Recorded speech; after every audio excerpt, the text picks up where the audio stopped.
শিৱসাগৰ নগৰৰ ঐতিহাসিক বৰ্ডিং খেলপথাৰত অনুষ্ঠিত হোৱা বিশাল গণসমাৱেশত উপস্থিত থকা শিৱসাগৰৰ মহাপ্ৰলয় পীড়িত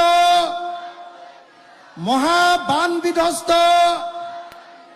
ৰাইজে শপত খাওঁ যে অহা 48 ঘণ্টাৰ ভিতৰত তৎকালীন সাহায্য নেপালে আমি মুখ্যমন্ত্ৰীৰ কাৰ্যালয় ঘেৰাও কৰিম।